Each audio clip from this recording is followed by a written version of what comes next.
First, we are starting the recording. Yeah. Good afternoon, everyone. Today, we are commemorating the World Mental Health Day. Officially, it is on October 10th, but we have to celebrate this day as an entire month. So, on this occasion, Regional Center Delhi 2 has organized a webinar. To start with the program, I request my Senior Regional Director, ma'am, Dr. Siran Mukherjee, ma'am, to please welcome all the participate and provide an insight for the today's program.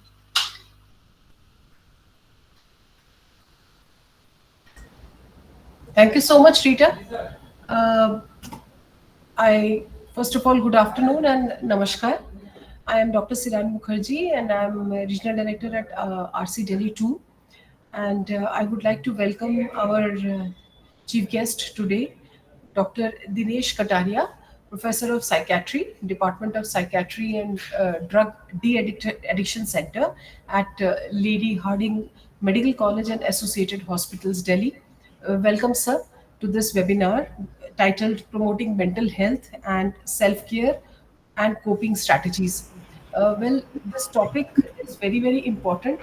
Mental health is very important. It has been very important, and now all the more so because we all are experiencing a very different kind of situation.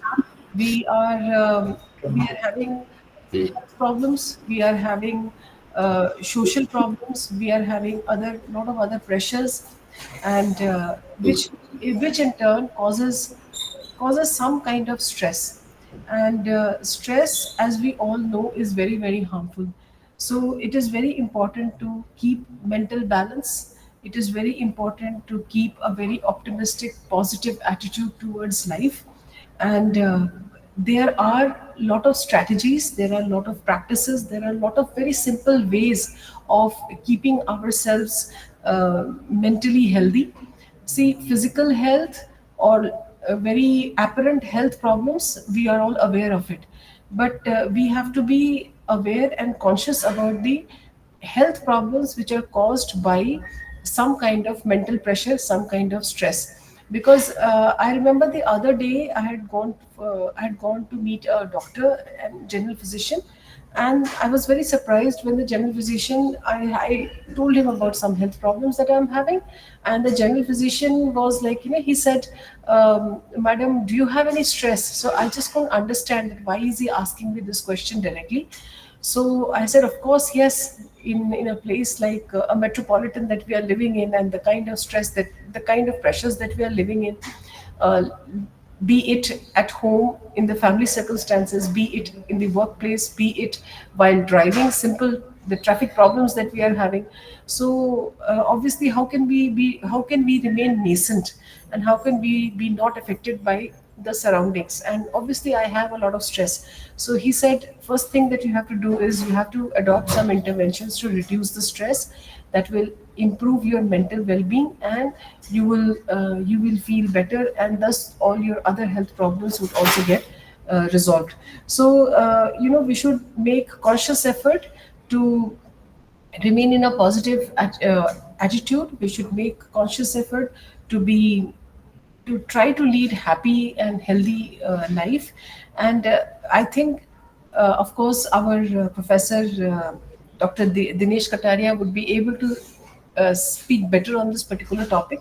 But I think there are some very simple strategies like regular fixed physical exercises, going for morning walk, evening walks, then meditation, then maybe reading, or trying to develop some simple hobbies. I think all these do help in improving or promoting mental health. Well, without saying much on this particular topic, I I would expect more insight from our chief speaker today, Dr. Dinesh Kataria. Thank you so much. Over to you, Rita. Thank you. Yeah, thank you very much, ma'am, to set the tone for today's webinar. I will now very briefly introduce Dr. Dinesh Kataria, sir. When we look at his education, he is an academician as well as a doctor. So he has done his MBBS from PGIMS Law. and MD Psychiatry from PGIMS, Rohtak. And he has also done a PhD in psychiatry from Delhi University. And besides this, he has gained several master's degree from open universities to maintain that different field of studies. Like he has done diploma in HIV and family education from IGNU, then master MA in Dalit Studies from TGOU, then MSc in Geriatric Care from TGOU, and then PG Diploma Geriatric Medicine from again IGNU, and PG Diploma Legal Studies from Symbiosis, Pune, then MPhil in Hospital Administration from TGOU again. So besides a regular practitioner, he has maintained that he is gaining degree in different courses which are very much related to our general population and the patients which he is dealing every day. Besides this career, he has more than 40 publications in national and international journals and multiple books and chapter published in several publishers across the world. And he has trained many graduate and postgraduate students in the field of psychiatry and psychology, including the MBBS and MD students. He has also given training to many nursing students and as well as our psychology student. So besides doctor, he is a dynamic teacher which is known for his skill in simplifying various concepts of psychiatry to his students through relevant examples. So we are very fortunate to have you, sir, and we will gain a lot of insight from you, sir. Welcome you, sir. Over to Dr. Dinesh Kataria, sir. Ready लिखा यहाँ पे करें sir, यहाँ पे करें।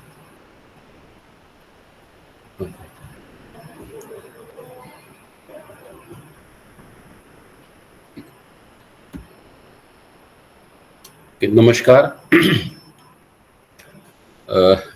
सबसे पहले तो मैं Indira Gandhi national open university regional centre 2 का धन्यवाद करता हूं। बेसिकली उन्होंने मुझे एक अपॉर्चुनिटी दी कि मैं मेंटल हेल्थ डे के अवसर पर मेंटल हेल्थ से रिलेटेड हम बात करने की एक अपॉर्चुनिटी मिली है मेरे को। और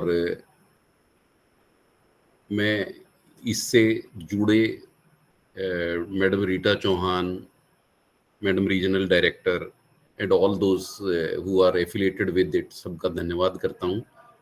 और साथ के साथ मैं ये कोशिश करूंगा कि जो मैडम ने मुझे लगभग बताया है कि भाई मैं सिंपलीफाई करने की कोशिश करूंगा कि ये कॉन्सेप्ट जो है वो समझ में आ जाए।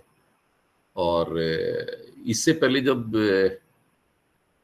मैडम रीटा चौहान से पहले मैडम जो बात कर रही थी तो mental wellbeing, mental health, coping और इस तरह की बात हो रही थी, तो हम कोशिश करेंगे कि वो चीज़ें आसान हो और समझ में आ जाएं।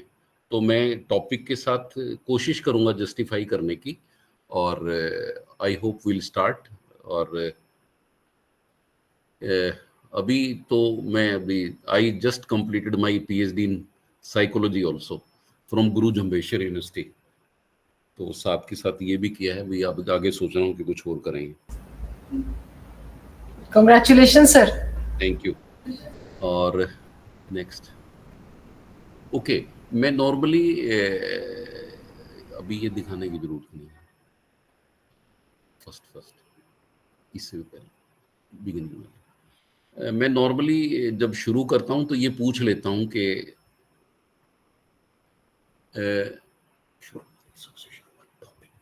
जब मैं शुरू करता हूं तो सबसे पहले पूछ लेता हूं कि हमारे जो आपस में जब हम किसी से मिलते हैं या ग्रीट करते हैं तो बेसिकली हमारे ग्रीट करने की क्या क्या तरीके हैं।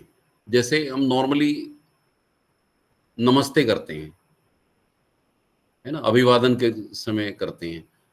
और कहीं कहीं पे एक दूसरे के गले मिलते हैं, और कुछ कल्चर में पैर भी छूते हैं बड़ों के, और कहीं कहीं पे आलिंगन भी करते हैं, और कहीं पे थोड़ा बहुत in some of the western societies basically माथे पे या मतलब गले के आसपास कहीं पे मतलब इस तरीके से भी करते हैं कि वो उनका अपना एक तरीका है। तो मैं नॉर्मली जब बात करता हूं तो मैं कोशिश करता हूं ये पूछने की कि ये हमारा ये तरीका ही क्यों है, और क्योंकि वो अगर फिजिकली अवेलेबल हो तो थोड़ा सा आसान रहता है। तो हमारा जो अगला तरीका है, जो सिर्फ यही तरीके क्यों है, मोटे तौर पे जो हमारे आपस में ग्रीटिंग करने के जो तरीके हैं वो यही 4-5 हैं। या तो हम नमस्ते करते हैं, या मतलब एक दूसरे को आलिंगन करते हैं, और या फिर पैर छूते हैं, या फिर बॉडी पार्ट्स पे मतलब इस तरीके से माथे पे या गले के आसपास यहीं पे कहीं पे वो करते हैं। तो अब ये मैं अगर नेक्स्ट स्लाइड दिखाऊंगा तो बेसिकली तब समझ में आ जाएगा कि हम ऐसा क्यों कर रहे हैं। ये जो स्लाइड है, इसमें अगर देखा जाए तो ये जो है हमारे सेरिबल कॉर्टेक्स में सेंसरी और मोटर एरिया हैं, और इसमें सबसे बड़ा रिप्रेजेंटेशन जो है वो हाथों का है। मतलब maximum sensations of brain and body they come and go through the hands. इसलिए हाथ मिलाने का एक बायोलॉजिकल बेसिस है जो कि हमारे ग्रीटिंग्स में और हमारे मिलने जुलने में या हमारे अभिवादन में योग है। इसी तरीके से जब मैं बात कर रहा था कि भाई माथे पे या मुंह पे या आसपास गर्दन के आसपास ये है, तो वो भी बहुत बड़ा एरिया है जहां से मैक्सिमम सेंसेशन जाती है। और इसी तरीके से अगर आलिंगन किया जाए, मींस जफ्फी पाना जिसको बोलते हैं, अगर वो करें तो वो भी एक बहुत बड़ा एरिया है, हाथ से हाथ मिल जाते हैं। और साथ के साथ अगर पैरों को और हाथों को मिला लिया जाए तो भी एक बहुत बड़ा एरिया है जो कि सेंसेशंस जहाँ से फीलिंग है आने और जाने की। तो ये है। तो basically most of the things are biological in behaviour and psychological also and social also. तो बेसिकली मेंटल हेल्थ का सीधा सा संबंध जो है बायो साइको सोशल कॉन्सेप्ट है, और उसमें से बायोलॉजिकल भी एक है। नेक्स्ट। अब सवाल ये है कि जब हम मेंटल हेल्थ की बात करेंगे तो मेंटल हेल्थ की बात करते हुए सबसे पहले ये आता है कि it is a state of mental wellbeing. Madam ने भी जब बात की थी तो उसमें बात कर रहे थे कि मेंटल वेलबींग। तो मेंटल वेलबींग एक शब्द है जो कि मैं कोशिश करूंगा कि आसानी से समझ में आ जाए। अगर हम इसको बहुत ही समझने के तरीके से और आसान बनाने के तरीके से समझें तो मेंटल वेलबींग का मोटा मोटा सा अर्थ है, 2 शब्दों में विभाजित कर सकते हैं, हाउ डू यू फील। ठीक है, तो ये पहला है, how do you feel. How do you feel के नॉर्मली हम सुबह मिलते हैं, एक दूसरे को ग्रीटिंग करते हैं, नमस्ते करते हैं, और कैसे हैं, क्या हाल चाल है। हम अपनी अपनी लैंग्वेज में जिसके भी कल्चर में जो भी हैं एक दूसरे को अभिवादन करते हैं और पूछते हैं कि भाई कैसे हो, और भाई कैसे हो, क्या हाल चाल, गुड मॉर्निंग, कैसे हो, है ना, कैसी गुजर रही है। तो basically how do you feel. अब आप नॉर्मली देखेंगे कई लोग कहते हैं बिल्कुल मजे में भाई, जिंदगी फर्स्ट क्लास कट रही है, बहुत बढ़िया है ना, बहुत बढ़िया, है ना। और कई लोग करें भाई कट रही है, किसी तरीके से घसीट रहे हैं, और इस तरीके से यार किसी तरीके से हो रहा है, समथिंग लाइक दैट।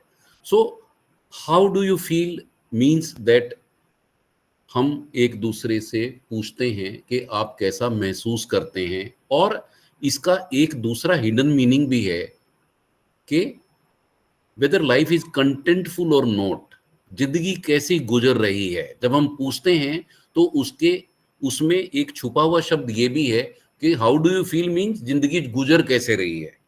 और हम ये भी पूछ रहे हैं कि वेदर लाइफ इज कंटेंटफुल और नॉट।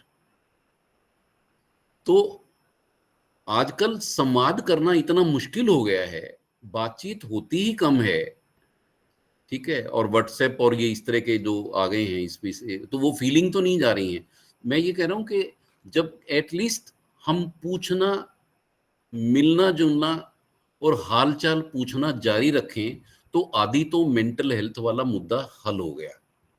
अगर मान लीजिए कोई कहे कि यार आजकल तो मैं ठीक नहीं हूं या मन उदास है, तो आप नेचुरली पूछोगे कि भाई क्या हो गया, भाई क्या बात हो गई, कैन आई हेल्प यू, ठीक है, या कोई मैं मदद कर सकता हूँ या किसी के थ्रू मदद दिलवा सकता हूँ, बताइए परेशानी क्या है ना।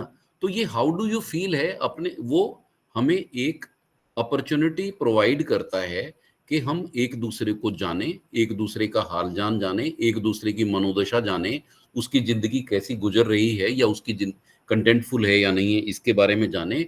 और अगर कुछ कमी पेशी है और अगर कुछ बहुत ही बेहतरी है तो उसको शेयर करें, और अगर कुछ मान लीजिए मदद की जरूरत है तो उस मदद का भी आदान प्रदान हो सके। तो अगर हमारे को सिर्फ ये हाउ डू यू फील ही समझ में आ गया, तो हमारी एक मेजर समस्या का तो हल हो गया कि अगर संवाद जारी है, पूछना जारी है, हालचाल पूछना जारी है, और जो कि हमारे कल्चर का एक अभिन्न अंग है, तो how do you feel means एक मोटा मकसद काम हो गया हमारा, मतलब हो गया है कि मनोदशा कैसी है और लाइफ कंटेंटफुल है कि नहीं, कि पर्पजफुल है कि नहीं है, जिंदगी के मायने ठीक हो रहे हैं कि नहीं हो रहे हैं, जैसा आप सोच रहे थे वैसा हो पा रहा है कि नहीं हो रहा है, कंटेंटफुल है या नहीं है। दूसरा सवाल है मेंटल वेलबींग से रिलेटेड कि हाउ डू यू डील, आप डीलिंग कैसे करते हैं, आपकी डीलिंग कैसी है। तो सबसे पहले हमें डीलिंग जो है दूसरों से नहीं करनी है, पहले हम बात समझें कि डील में सबसे पहले आप आ रहे हो, खुद की बात हो रही है ना, मेंटल हेल्थ। तो means how do you deal your self, खुद पे अत्याचार तो नहीं कर रहे हो कि नहीं ये तो ये कर लेंगे, मैं उनके लिए रख लेता हूं, खुद के लिए नहीं करता हूं, ये करता हूं, मतलब मैं अगली बार मैं मौजे फिर खरीद लूंगा, अगली सर्दियों में ले लूंगा। तो मतलब खुद के प्रति भी तो होनी चाहिए ना आपकी संवेदनाएं, खुद के प्रति भी आपका सकारात्मक रवैया होना चाहिए, खुद के लिए भी करना चाहिए, है ना। तो how do you deal with your self, खुद के साथ कैसा कर रहे हैं, तो खुद के साथ भी अन्याय तो ना करें ना। तो हमारे सबसे पहले हमारे संबंध खुद से हैं, और हमारे कई बार जो है ना खुद से भी बहुत मतलब मतभेद रहते हैं। तो कम से कम हमारे खुद के साथ संबंध कैसे हैं, how do you deal your self, खुद पे तो नहीं अत्याचार कर रहे हैं, खुद के साथ भी मतलब वो हमारे संबंध अच्छे हों, है ना। बहुत सारे सवाल हैं कि ये मैंने क्या किया, ये मुझे नहीं करना चाहिए था, मुझे ऐसा बोलना नहीं चाहिए था, या मुझे तो नहीं करना चाहिए, ये मुझे सूट नहीं करता है, जबकि जरूरी था ऐसा बोलना जो आपने कहा है। ठीक है, कई बार परिस्थितियां ऐसी होती हैं कि आपको कुछ बोलना पड़ता है जो कि ठीक है, हो सकता है सुनने में थोड़ा सा बेहतर ना लगे, लेकिन अगर समय की आवश्यकता है तो आपको करना पड़ेगा। So how do you deal yourself, then how do you deal others, अपने फैमिली मेंबर्स के साथ, भाई बहन के साथ, माता पिता के साथ, पति के साथ, पत्नी के साथ, बच्चों के साथ, आपके पारिवारिक आपके संबंध कैसे हैं, है ना। अब हम अपनी डीलिंग से ही जाने जाएंगे ना, बाद में और तो सब कुछ रह जाएगा। सिर्फ ये याद रखा जाएगा कि आपका व्यवहार कैसा था, आचरण और व्यवहार कैसा था। सो how do you deal with others, others means पहले खुद के साथ आपका व्यवहार कैसा है, आप खुद को कैसे डील करते हैं, फिर आप पारिवारिक के साथ कैसे डील करते हैं, फिर उसके बाद सामाजिक जो आपके कल्चर के, आपके और सराउंडिंग के, मोहल्ले के, गली के और भी जिनके साथ आपके संबंध हैं, उनसे कैसे डील करते हैं। और जहां पर आप काम करते हैं, जहां से आजीविका का साधन है, ठीक है, कोई किसी काम धंधे में है, किसी दफ्तर में है, किसी किसी ऑर्गेनाइजेशन में काम करते हैं, तो आपकी उनके साथ कैसे डीलिंग है। सो ये डिफाइन करती हैं ये चीजें। तो बेसिकली मेंटल वेलबींग का मतलब ये है कि आपका उस तरीके से डीलिंग कैसी है, खुद के साथ, औरों के साथ, औरों में मीन्स परिवार, दूसरे सदस्य, सोसाइटी के सदस्य, और कार्यस्थल पे या किसी अन्य ऑर्गेनाइजेशन में और जहां पर हैं आपकी डीलिंग कैसी है। तो this was about mental wellbeing. अब हम ये देखेंगे कि मानसिक स्वास्थ्य जो है वो क्या है। तो बेसिकली जब मैंने ये मेंटल वेलबींग की बात कर ली है, basically how do you feel and how do you deal, उसके बाद ये है कि जो WHO ने डेफिनेशन दी है वो ये दी है, it is a state of mental wellbeing, it is a state of wellbeing और मेंटल वेलबींग। तो इसमें 4 चीजें हैं, और हम इससे ये अंदाजा लगा लेंगे कि जब ये 4 चीजें अगर सही नहीं हो रही हैं तो इसका मतलब मेंटल हेल्थ की जो कंडीशंस फुलफिल नहीं हो रही हैं, तो इसका मतलब उसमें कुछ ना कुछ है, थोड़ा मोटा उतार चढ़ाव है। तो बेसिकली ये चार चीजों में क्या है, it is a state of mental wellbeing in which every individual realises his or her own potential. सबको अपनी एबिलिटीज, पोटेंशियल्स और अपना लिमिटेशंस और अपनी पॉजिटिविटी ये मालूम होनी चाहिए। ठीक है। अब जैसे मतलब मैं जब बताते हुए बात करता हूं तो मतलब अब क्योंकि मैं तो शिक्षा से जुड़ा हुआ हूं, पढ़ाता हूं, मरीज देखता हूं, तो अगर मुझे किसी मतलब किसी शक्तिशाली या मान लीजिए खली से अगर कुछ थोड़ा बहुत ऐसा हो तो मुझे मालूम है कि वो मतलब ठीक नहीं है मेरे लिए, क्योंकि मैं उस काम में दक्ष नहीं हूं। तो मुझे पता होना चाहिए कि मेरी क्या क्या लिमिटेशंस हैं और मेरी मेरी क्या क्या खूबियां हैं। तो one should be aware of the limitations और द पॉसिबिलिटीज और पोटेंशियल ऑफ द सेल्फ। ये पहली कंडीशन है मेंटल हेल्थ की WHO द्वारा। दूसरी है कि one can cope with the normal stresses of the life. Daily कहीं ना कहीं हमारे जैसे बिजली चली गई, लिफ्ट बंद हो गई, ठीक है, दरवाजा खुलने में दिक्कत आ गई, या कोई रेड, जब आप किसी रास्ते में जा रहे थे तो रेड लाइट वाला जो है जहाँ पे लाल बत्ती हो गई तो वहां पे उस टाइम लाइट चली गई, और then someone will come, it may take some little bit of more time, ठीक है, या फिर मतलब कोई और रास्ता कहीं चेंज करने मिला, या कोई और रूट बदला गया, या कहीं पे और रुकावट आ गई, तो वहां पे झल्लाने की कोई आवश्यकता नहीं है। तो डेली कोई छोटी मोटी कोई परेशानियां, कुछ छोटे मोटे स्ट्रेस हैं वो आते रहते हैं। और जब मैडम बात कर रही थी स्ट्रेस की, आई वॉज लिसनिंग, तो बेसिकली बेसिक ये जो जो है ये सभी, अगर छोटा मोटा स्ट्रेस नहीं होगा तो बहुत गड़बड़ हो जाएगी। बच्चे की शादी है, या एग्जाम की तैयारी करनी है, या कुछ और है, तो एक यू स्ट्रेस है। You stress means healthy stress है। अगर थोड़ा सा, जैसे आपने एक टाइमलाइन रख दी कि भाई देखिए तब तक फीस रखवा दीजिए, या एडमिशन की एक डेट रख दी, तब आपको थोड़ा सा चौकन्ना हो जाते हैं कि ये आज अगली तारीख ही ये है। तो ये जो थोड़ा सा चौकन्ना होके काम करने की, या उस स्ट्रेस के तहत छोटा मोटा जो वो है, वो आपको पॉजिटिविटी की तरफ ले जाता है। It is A you stress, it is a good stress. लेकिन अगर उसी वजह से अगर काम में दखल अंदाजी हो या कोई परेशानियां होने लगे, then it is a distress, ये खराब वाला स्ट्रेस है ना। तो थोड़ा बहुत स्ट्रेस है जो को आपको पॉजिटिविटी की तरफ या जो गोल लीडिंग की तरफ ले जाता है, तो वो कोई खराब नहीं है, वो बल्कि रादर अच्छा है। फिर तीसरा है, मतलब दूसरा मतलब ये था कि भाई can one should be able to cope with the normally up and down of the life. कुछ ना कुछ होता रहता है और वो मतलब उस पे इतना परेशान होने की जरूरत नहीं है ना। Then third is one is able to और one can work productively and fruitfully. अगर मैं इसके लिए समझाऊं कि भाई हर एक इंडिविजुअल को उनके उम्र के हिसाब से या उनके कौशल के हिसाब से या दक्षता के हिसाब से उनको काम करना चाहिए, और सिर्फ काम ही नहीं करना चाहिए, वो जो काम है वो प्रोडक्टिव भी हो और उससे कुछ निकले भी, फ्रूटफुल भी होना चाहिए, मतलब उसका वो फलदायक होना चाहिए। ऐसा नहीं है कि सिर्फ वो कुछ हवा में हाथ हिला रहे हैं और उससे कुछ निकल नहीं रहा है, मतलब वो प्रोडक्टिव वर्क होना चाहिए और फ्रूटफुल होना चाहिए। तो one should be able to involve in some of the activity. जैसे मान लीजिए छोटा बच्चा है तो वो कहीं मतलब नर्सरी में, LKG में या प्राइमरी स्कूल में, और इस तरीके से थोड़ा सा और बड़ा हो गया तो कहीं माध्यमिक स्कूल में, अगर उससे बड़े हैं तो हाई स्कूल में, फिर सीनियर सेकेंडरी स्कूल में, या कहीं काम सीखना है तो किसी ITI में या किसी और दक्षता में उनको होना चाहिए, फिर कॉलेज में, फिर किसी काम धंधे में। तो मतलब जैसी जैसी उम्र है उसके हिसाब से कहीं ना कहीं they should be doing something. इसको अगर मैं और भी आसान बता के समझाऊं तो हमारे घर में जो भी आएंगे सबसे पहले बच्चों से पूछेंगे और बच्चे क्या कर रहे हैं। So they want to know, indirect, हमें लगता नहीं है, so they are asking about health और मेंटल हेल्थ। बच्चे क्या कर रहे हैं, आप बताएंगे कि जी इसने +2 पास कर ली है, नीट की तैयारी कर रहे हैं। फिर वो बाई चांस अगर अगली बार फिर आएंगे और दाखिला हुआ उनका, फिर अगली बार ही आएंगे, फिर पता लगे कि हुआ या नहीं हुआ, कि अच्छा अगर नहीं हुआ तो फिर इसको कोटा भेज दो वहां पे पढ़ने के लिए या कुछ और, मतलब कुछ ना कुछ सजेशन देंगे। So they are asking about whether they are working productively and fruitfully और नॉट।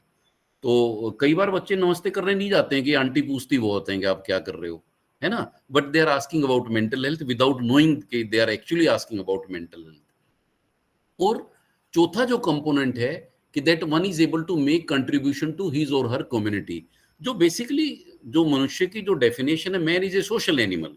तो अगर ये चौथा मेंटल हेल्थ का कंपोनेंट है कि one should be able to contribute to his or her community, ठीक है, जैसे हम शिक्षक हैं या डॉक्टर हैं, ठीक है। तो अब अगर मैं कार्यस्थल के बाहर बाहर जाऊंगा और अगर कोई एक्सीडेंट है या किसी की मनोदशा खराब है या कुछ और है, तो मैं ऐसे नहीं निकल सकता, एस्केप नहीं कर सकता, I am a part of the society, ठीक है। और अगर मान लीजिए ये again it is a contribution, अगर मुझे बताया जाएगा कि मैं मेंटल हेल्थ पढ़ाता हूँ या मेंटल हेल्थ में साइकेट्री में हूँ, या हम हॉस्पिटल में काम करते हैं और वहाँ पे एमडी और एमबीबीएस और पीएचडी की पढ़ाई हो रही है, एमएससी की पढ़ाई हो रही है, तो अगर मुझे बोला जाएगा कि तो then I will deliver a talk और मेंटल हेल्थ अवेयरनेस करना और पब्लिक में और कम्युनिटी में, ये मेरा दायित्व है, ये मेंटल हेल्थ का पार्ट है, तो I am doing that.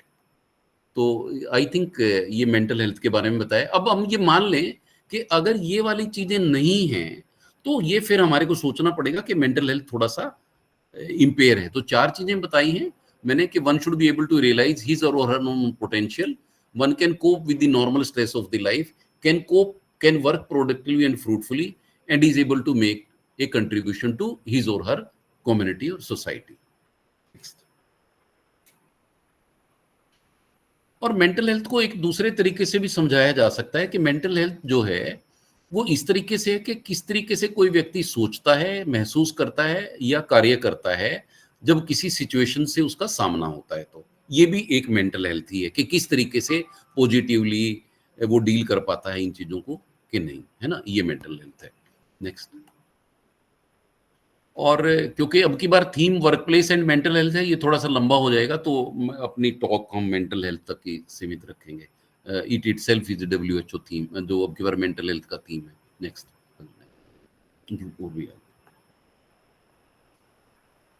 May be we can talk, okay. So अब हम मेंटल हेल्थ की बात कर चुके हैं, तो बेसिकली मेंटल हेल्थ की जब हम डेफिनेशन कर चुके थे, तो अब इमीडिएटली उसके बाद आएगा कि अगर ठीक है, आप मतलब मैंने मानसिक स्वास्थ्य के बारे में बताया है, उसके 4 कंपोनेंट बताए हैं, WHO ने बताए हैं, तो ये तो मानसिक स्वास्थ्य हो गया। तो मानसिक स्वास्थ्य की समस्याएं क्या हैं, मेंटल हेल्थ प्रॉब्लम्स क्या हैं? तो मेंटल हेल्थ की प्रॉब्लम्स क्या हैं? जब हमारी थिंकिंग में, फीलिंग में या बिहेवियर में जो कि नेगेटिवली इम्पैक्ट करते हैं हमारी क्वालिटी ऑफ लाइफ को या डेवलपमेंट को, और हमारे जो स्टैंडर्ड जो चीजें हैं, मतलब हमारे पास किताबें हैं, व्हाट यू कॉल DSM-5 या ICD-11 है अब जो लेटेस्ट हैं, और इनके क्राइटेरिया को जो मीट नहीं करते हैं, तो तब हम कह सकते हैं कि ये मेंटल हेल्थ डिफिकल्टीज या प्रॉब्लम्स हैं, ठीक है। या फिर नॉर्मली हम कह सकते हैं कि लेमैन लैंग्वेज में, जब ये समझ में नहीं आ रहा है कि इनको वास्तव में क्या है, कुछ लगता है कि कुछ ना कुछ तो समस्या है, ठीक है, तो तब हम कह सकते हैं कि भाई, और उनको ये एग्जैक्टली मालूम नहीं है कि ये क्या है, लेकिन ये बिल्कुल पक्का समझ में आ रहा है कि नॉर्मल तो नहीं है ये व्यक्ति या इंसान या जो बच्चा या एडोलेसेंट जिसके बारे में बात कर रहे हैं, तो हम इसको बोलते हैं कि भाई he is suffering from some mental health difficulties or problems, and ये इस तरह का वो रहता है मेंटल हेल्थ प्रॉब्लम्स। अब सवाल ये है कि जब हम मेंटल हेल्थ के बारे में बात कर चुके हैं, mental health difficulties or problems के बारे में बात कर चुके हैं, तो फिर समस्या आती है कि मेंटल हेल्थ बिहेवियरल डिसऑर्डर्स या साइकेट्रिक डिसऑर्डर क्या है। तो ये STD है इसे, हाँ। तो बेसिकली ये जो मेंटल हेल्थ डिसऑर्डर्स हैं, ये साथ के साथ रनिंग हैं, है ना। तो मेंटल हेल्थ और बिहेवियरल डिसऑर्डर्स हैं, ये डिसऑर्डर्स हैं किस चीज के, कि थिंकिंग में या फीलिंग में या बिहेवियर में कोई डिस्ट्रेस या इम्पेयर्ड फंक्शनिंग हो जाए, और वो स्पेसिफाइड क्राइटेरिया फुलफिल करें, या तो ICD-11 के, ये मेरी पुरानी स्लाइड है तो आई एम सॉरी कि इसमें 11 नहीं लिखा गया है, तो ICD-11 के या जो ICD-10 भी यूज हो ही रही है, और या DSM-5 के, तो उसमें 3 कंपोनेंट हैं, एक सिम्टम्स हैं, एक टाइम फ्रेम है जिसको हम ड्यूरेशन भी बोल सकते हैं, और तीसरा है डिस्ट्रेस या डिसफंक्शन। मैं एग्जांपल देके समझाने की कोशिश करता हूं। जैसे डिप्रेसिव डिसऑर्डर में, जो कि एंजाइटी या डिप्रेशन हम बड़ा कॉमनली यूज करते हैं, ठीक है। डिप्रेशन जो है वो मूड का डिसऑर्डर है, जिसमें मैं नॉर्मली बताता हूं कि आईसीडी के हिसाब से 3 चीजें कम हैं। If I say that I and me, if you put A downward arrow, अगर मैं समझाने की कोशिश करूं, अगर हम एक नीचे की तरफ एक तीर सोच लें और उसके ऊपर आई लिख दें, उसके बीच में एम लिख दें और सबसे नीचे ई लिख दें, तो मैं कहता हूं कि I and me are decreased. Decrease means decrease interest in previously enjoyable activities. जिन कामों में, जिन चीजों में पहले जो कि आनंददायक थी या जो करने में मजा आता था, they are no more enjoyable. Decrease interest in previously enjoyable activities.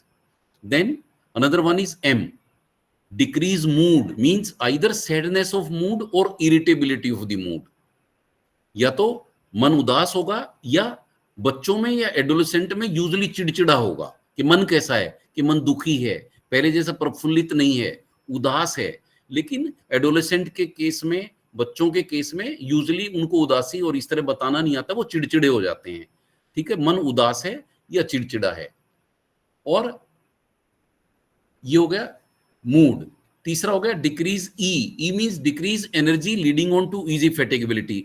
शरीर में इतनी हिम्मत की कमी हो जाती है कि शरीर थकावट वाला लगता है, थक जाते हैं जल्दी, कि हिम्मत की कमी हो गई है, शरीर में ताकत नहीं है, जान नहीं रही है। तो ये 3 मेजर हमारे सिम्टम्स हैं। लेकिन सिर्फ ये 3 सिम्टम्स हैं, कोर सिम्टम्स हैं, सिर्फ इनके होने से डिप्रेशन भर नहीं है। अगर ये 3 दिन के लिए, 5 दिन के लिए, 7 दिन के लिए हैं या किसी और वजह से हैं, तो ये डिप्रेशन नहीं है। हालांकि सिम्टम्स हैं, दूसरे भी हैं, होपलेसनेस है, वर्थलेसनेस है, पेसिमिस्टिक व्यूज हैं, लेकिन ये 3 मेजर हैं। इन तीनों में से कोई 2 जरूर हों, लेकिन आगे है टाइम फ्रेम मींस ड्यूरेशन, वो कम से कम 2 सप्ताह तक रहने चाहिए। तो 3 मेजर सिम्टम्स में से कम 2 हों। और टाइम ड्यूरेशन ऐसा नहीं है कि आप 3 दिन तक थोड़े से परेशान है या किसी घटना ने विचलित कर दिया है, या मान लीजिए रिजल्ट खराब आ गया है, या कुछ ऐसा कोई सप्लीमेंट्री हो गई है, या मतलब सप्लीमेंट्री मींस रीअपियर आ गई है, तो हमारे यहाँ सप्लीमेंट्री बोलते थे। तो या फिर कोई नुकसान हो गया है, तो मतलब अगर आप 3-4 दिन तक परेशान है, मन खराब है या थोड़ा सा कमजोरी लग रही है, so it does not qualify for the depressive disorder, ठीक है। तो 3 में से 2 वो सिम्टम्स हैं और कम से कम 2 सप्ताह का टाइम ड्यूरेशन है, मींस टाइम फ्रेम है। ऐसा नहीं 3-4 दिन परेशानी रही, थोड़ा बहुत तो अफेक्ट करती हैं जो भी चीजें होंगी। लेकिन अगर मान लीजिए सिम्टम्स भी हैं और ड्यूरेशन भी पूरा है, तब भी हम बिल्कुल 100% नहीं बोल सकते कि वो डिप्रेशन है।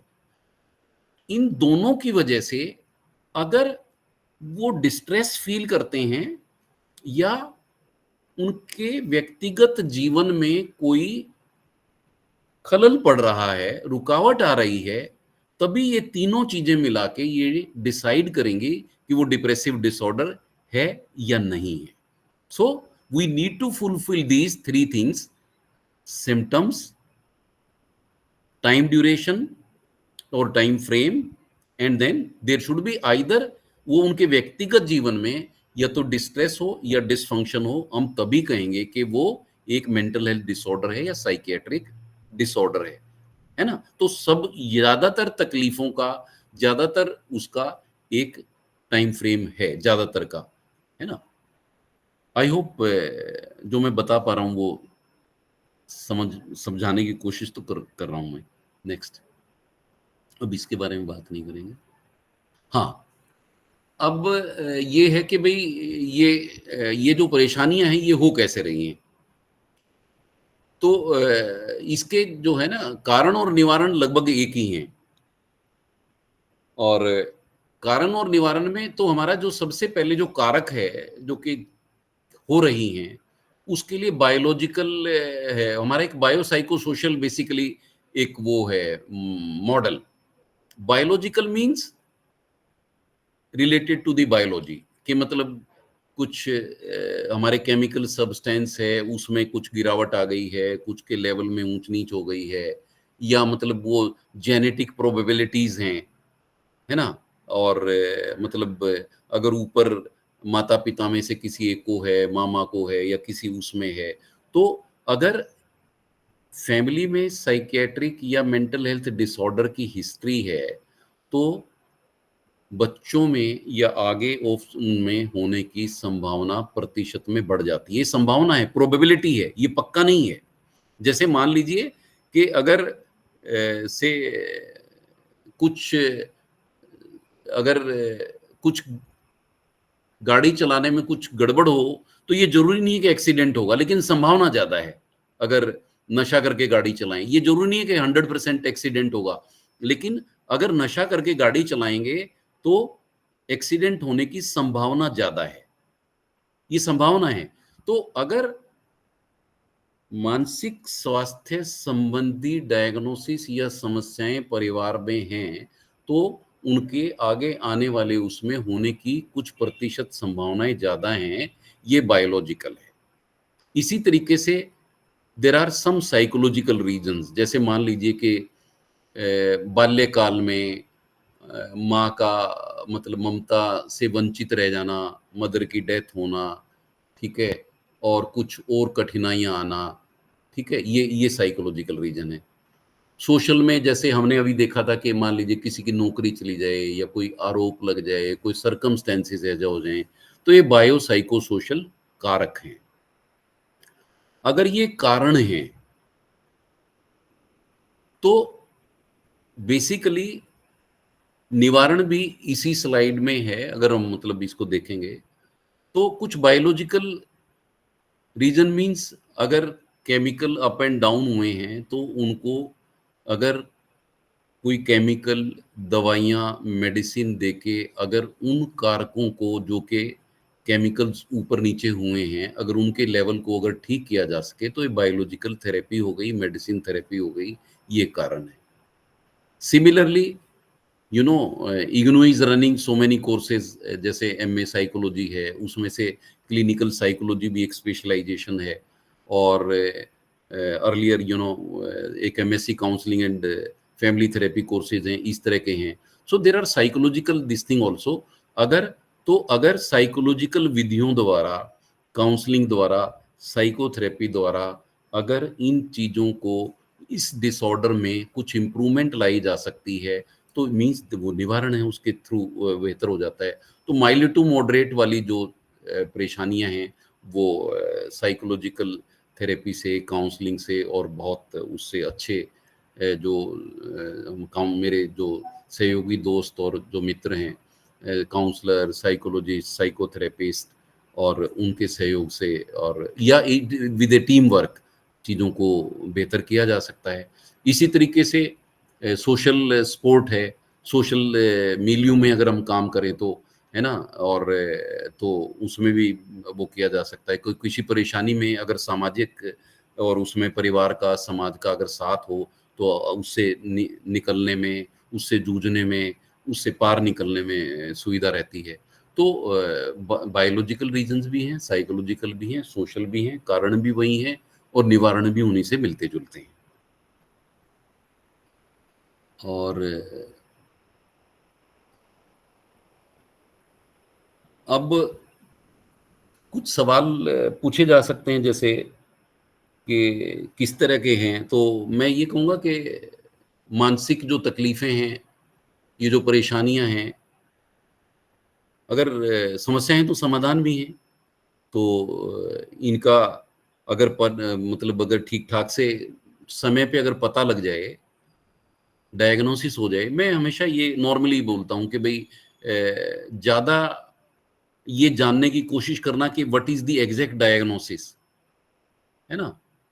डायग्नोसिस जो है, मतलब somewhere I will keep my self reserve here. Basically diagnosis जो है वो प्रोफेशनल्स द्वारा किसी एक particular group of the symptoms और समय की अवधारणा को साथ लेके, और वो उसके कार्य काम का उसके व्यक्तिगत जीवन में बाधा पहुंचा पा रहा है कि नहीं पहुंचा पा रहा है, उसके लिए एक डायग्नोस्टिक सिस्टम हमने रखा हुआ है। लेकिन मेरा ये मानना है कि अगर हम एक कम्युनिटी लेवल पे बात करें तो डायग्नोसिस पर से इतना बड़ा मुद्दा नहीं है। अगर मान लीजिए मेरे बच्चे को या किसी के भी पारिवारिक सदस्य को अगर परेशानी है, तो उनको तो अपने परिवार के सदस्य को वापसी की अपेक्षा है कि ये दोबारा से काम पे लौट आएं, या भले चंगे हो जाएं, या ये ठीक हो जाएं। मैं ये कहने की कोशिश कर रहा हूं कि डायग्नोसिस जो है, और ऐसा नहीं है कि ऐसा नहीं कि एक बार आएगी तो डायग्नोसिस बन गया। It may take some long time. हर बार सभी लोग सारी बात नहीं बता पाते हैं। ये कोई फिजिकल चीज नहीं है कि जिसको देखा कि भी उभार है, दर्द है, रंग ऐसा है वैसा है। तो सभी एक थेरेपेटिक अलायंस बनाने में, उससे जिसके साथ समस्या है क्लाइंट के साथ संबंध साधने में समय लगता है, और एक दो बार की मीटिंग में जरूरी नहीं है कि डायग्नोसिस बन जाए। तो उस पे इतनी जल्दी नहीं की जानी चाहिए, और कोशिश की जानी चाहिए कि अगर समस्याएं समझ में आने लगी हैं तो धीरे धीरे उनका समाधान की तरफ सोचें। और बेसिकली ये जो डिसऑर्डर हैं, या जो मानसिक स्वास्थ्य संबंधी समस्याएं हैं, या जो डिसऑर्डर हैं, ये ट्रीटेबल हैं, मैनेजेबल हैं, इनका इलाज संभव है।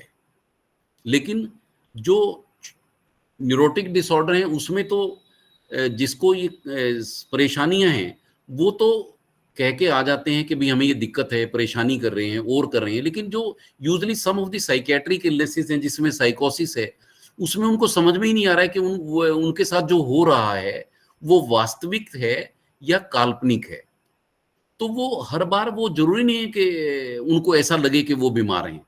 तो वो स्थिति और भी थोड़ी सी कठिन हो जाती है, जबकि कोई परिवार के सदस्य को या कार्यस्थल पे किसी को ये लगता है कि भाई इनके साथ कुछ ना कुछ तो परेशानी है, और काम करने में या इसमें असुविधा हो रही है।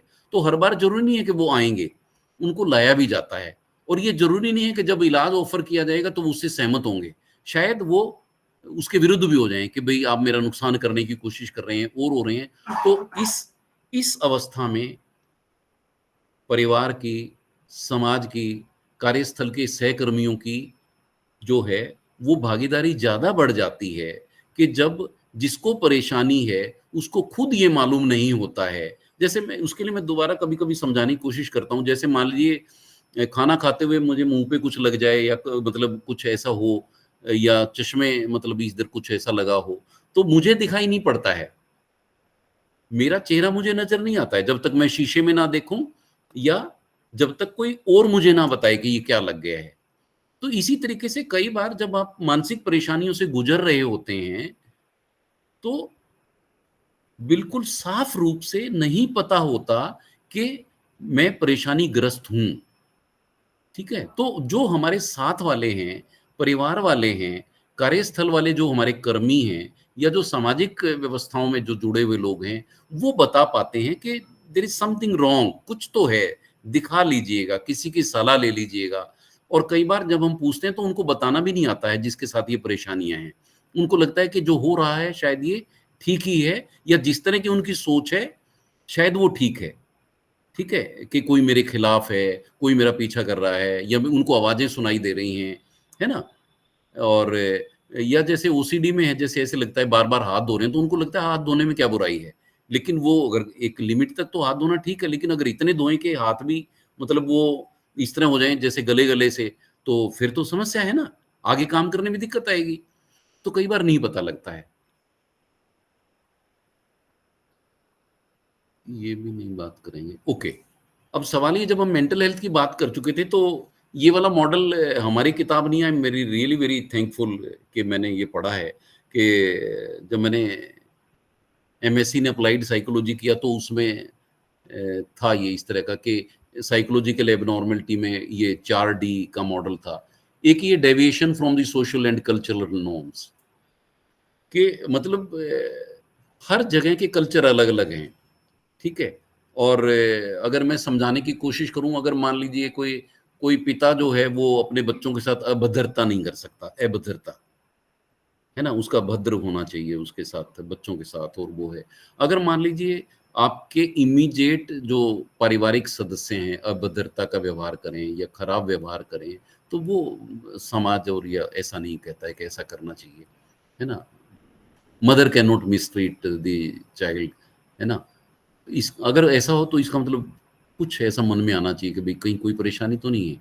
तो सामाजिक और जो कल्चर है वो इस तरह की वो व्यवस्था नहीं है। तो अगर आप डेविएट करते हो सामाजिक और अपने कल्चर और उससे ग्रॉसली, और जो कि आपको मतलब उससे दूर करता है, तो ये डेविएशन फ्रॉम दी वो है सोशल एंड कल्चर नॉर्म। इसी तरीके से जैसे किसी बच्चे को अगर पढ़ने भेजा है या काम पे भेजा है, अगर दक्षता हासिल है तो उसमें डिस्ट्रेस इतना होना ही नहीं चाहिए, पारंगत होना चाहिए। वो परेशानी मतलब ना खुद को हो ना परिवार के सदस्यों को इतनी हो। इसी तरीके से जब हम बात कर रहे थे कि one should be functional, not only productively fruitfully functional, तो हर एक से अपेक्षा की जा सकती है कि दे शुड बी फंक्शनल, है ना। तो अब मेरे पास जब साइकेट्री ओपीडी में और जब हम बैठे हैं तो वहाँ पे माएँ कहेंगी ये देखो खाता इतना है, इतना बड़ा हो गया है, कुछ नहीं करता है, इतना बड़ा हो गया है, और तो कोई गड़बड़ नहीं है ना, लेकिन पढ़ाई में ठीक नहीं है, काम नहीं करता है, इतना बड़ा हो गया है। तो काम ना करवाना भी मतलब एक ऐसा नहीं है कि ये ठीक वो है, एवोल्यूशन है जहाँ पे नियत में ही गड़बड़ है, काम नहीं हो पा रहा है। तो मतलब कुछ ना कुछ तो परेशानी है ना, अदरवाइज़ कौन चाहेगा कि उनको मतलब कोई इस तरीके से उन पे वो आरोप लगाए कि तुम काम नहीं करते हो या इस तरीके से हो या वो चीज़ें ठीक से नहीं कर पाते हो। तो मतलब काम ना कर पाना भी अपने आप में एक परेशानी है ना? तो उसका कोई ना कोई कारण होगा, दिखा लेना चाहिए। इसी तरीके से अगर कोई अपने आप को नुकसान पहुँचा लीजिएगा, जैसे बॉर्डरलाइन पर्सनैलिटी डिसऑर्डर में है, मैंने कई बार देखा है पेशेंट्स में कि उन्होंने अपने कुछ इधर हाथों पे स्लैश और इस तरह के कुछ कट मार्क्स हैं, अपना नुकसान है, तो अगर वो थोड़ा-सा डीप हो जाए तो नुकसान हो सकता है। दे मे लैंड अप इन इमरजेंसी और इन इमरजेंट सिचुएशन, है ना? मतलब खुद अपना नुकसान कर लिया या किसी को चोट मार दी बगैर किसी कारण के, तो that is a danger. So deviation from the social and cultural norms, distress, dysfunction means काम ना कर पाना, है ना? या अंदर से वो वाली जागृत ना होना कि काम करने की इच्छा, या फिर डेंजर टू द सेल्फ और danger to the others. So this ये they fall in the ambit of the psychological abnormality. अब अगर हम ये समझें कि बेसिकली कि भई ये इसको ये जो मैं पहले ये बता चुका था कि भई हमारी थिंकिंग, फीलिंग और वो इस तरह की जो बातें हैं, तो इसको मैं थोड़ा-सा और आसान करने की समझाता हूँ। सबसे पहले जैसे मान लीजिए कि किसी को परेशानी हो गई है, चोट लग गई होगी, तो हमारा उसका व्यवहार सिम्पैथेटिक होना चाहिए। हमारी फीलिंग है उसके प्रति वैसी होनी चाहिए जिस तरह का कि माहौल है। अगर किसी को चोट लगे, ब्लीडिंग हो रही हो, नुकसान हो रहा हो, तो अगर कोई हँसे, उसका मज़ाक उड़ाए तो वो बात जमती नहीं है। इसका मतलब फीलिंग जो है सिचुएशन के हिसाब से एप्रोप्रिएट नहीं है, ठीक है? इसी तरीके से अगर मान लीजिए कि अगर एक कोई जैसे मैं क्लास ले रहा हूँ या कोई डेमोन्स्ट्रेशन है, उसमें से कोई कोई उद्दंडता करे, अभद्रता करे, मतलब कुछ और इस ऐसा करे जो एक्सपेक्टेड ना हो, तो वो उसका डूइंग या क्रियाकलाप ठीक नहीं है। इसी तरीके से अगर कोई बोले कि मैंने ये पार्टिकुलर सब्जेक्ट में एमए किया है, पोस्ट ग्रेजुएशन किया है या ग्रेजुएशन किया है, तो उसका थोड़ा बहुत ज्ञान होगा या उससे संबंधित वो बता पाएगा, उसको समझ होगी। तो कई लोगों को समझ भी पूरी नहीं है, नोइंग नहीं है। तो बेसिकली हमारी जो इमोशंस हैं, उसके लिए हमें फीलिंग, जो हमारा व्यवहार है, कार्य है, उसके लिए व्यवहार डूइंग, और जो हमारी समझ है, अंडरस्टैंडिंग है, थिंकिंग है, उसके लिए नोइंग शब्द का है। So it is a KFD principle, feeling, doing and knowing. इसी चीज़ों को अगर हम अगर दूसरे तरीके से समझाएँ, तो बेसिकली जो हमारी साइकोलॉजिकल लैंग्वेज है या साइकियाट्रिक लैंग्वेज है, हम फीलिंग को अफेक्ट बोलते हैं। तो मूड के डिसऑर्डर को हम अफेक्टिव डिसऑर्डर बोलते हैं, है ना?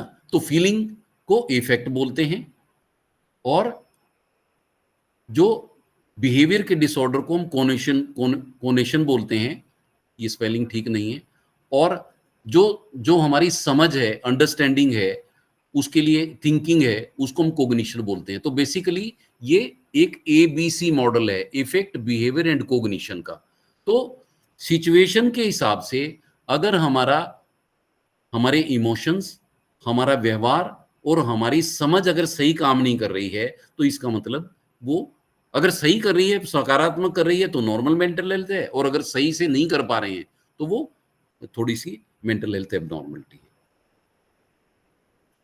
इफेक्ट बिहेवियर कोग्निशन को ये थोड़ा सा पिक्टोरियल दिखाया है इसमें।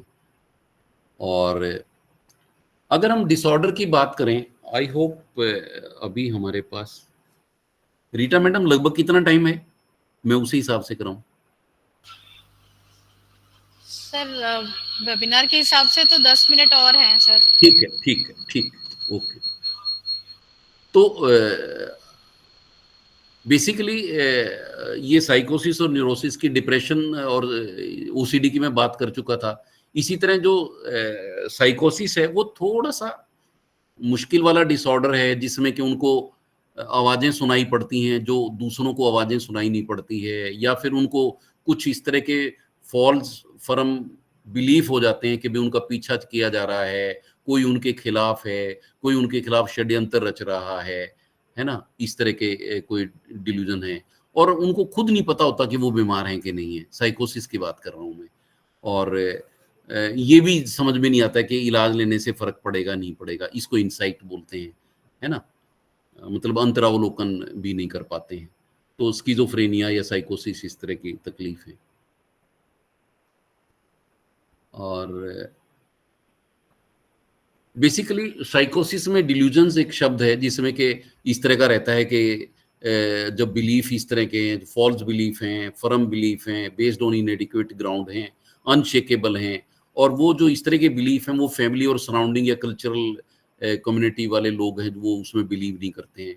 इसी तरीके से हेलुसिनेशन एक टर्म है हमारे यहाँ, जिसमें कि फॉल्स परसेप्शन है, देर परसीविंग, उनको वो आवाज़ें सुनती हैं जो कि औरों को नहीं सुनाई पड़ती हैं, इस तरह के दृश्य दिखाई पड़ते हैं जो औरों को नहीं दिखाई पड़ते हैं, है ना, कुछ इस तरह की स्मेल है जब औरों को स्मेल नहीं आ रही है, या ऐसा लगता है कि भाई उनके कोई टेस्ट है इस तरह का जबकि कुछ चीज़ टेस्ट नहीं किया है ना। तो और तीसरा है जो कि आईसीडी में लिखा हुआ है कि limited number of severe abnormality of the behaviour. कुछ इस तरह के बिहेवियर हैं जो बहुत ही मतलब ऐसे हैं जो कि मतलब अजीब ही तरह के व्यवहार हैं, बहुत ही अजीब तरह के व्यवहार हैं, डिसऑर्गेनाइज्ड बिहेवियर हैं। तो अगर वो भी हैं तो भी हम कहेंगे कि साइकोसिस है। अब सवाल ये कि क्या हम साइकोसिस की बात करें तो हर बार जरूरी नहीं है, ये जब इलाज के दौरान ये जरूरी नहीं है कि बिल्कुल सब कुछ स्मूथ चले। इसमें ये जो स्लाइड है इसमें मैं ये दिखाने की कोशिश कर रहा हूं कि इट इज ए जर्नी, इसमें ऊंच नीच आती रहती है। ये जरूरी नहीं है कि बिल्कुल स्मूथ फ्लो होगा, अप एंड डाउन आते रहते हैं इसमें। और ये भी बहुत जरूरी नहीं है कि हमने जहां से शुरू की थी उसी लेवल पे हम वापस आ जाएं, ये हर बार जरूरी नहीं है। जैसे हम तो शिक्षाविद हैं, अगर सबके साथ भी अगर अच्छे से पढ़ने का मौका मिले तो सबके बराबर नंबर नहीं आते हैं, सभी लोग नहीं कर पाते हैं, है ना। वो मेरे ख्याल जितनी समय अवधि है उसमें कंप्लीट भी नहीं हो पाता है कोर्स या इस तरीके से, और उतने सबके उतने अच्छे नंबर नहीं आ पाते हैं, लेकिन फिर भी सक्सेसफुल तो है ही है। अगर कुछ भी संभव हो पा रहा है, मदद हो पा रही है मेंटल हेल्थ टीम द्वारा, psychologist, psychiatrist, social worker, community mental health nurse, it is A team work, है ना। तो अगर मिलजुल के भी हम उसमें कुछ चेंज ला पाए तो ये बहुत है। और इसमें ये हो गया, डिप्रेशन के बारे में बात कर चुका हूँ, ओसीडी की मैं बात कर चुका था जिसमें बार बार ये विचार आते हैं कि हाथ गंदे हैं और इस तरह की न्यूरोटिक डिसऑर्डर है। और फोबिया है जिसमें कि इरेशनल फियर रहते हैं। और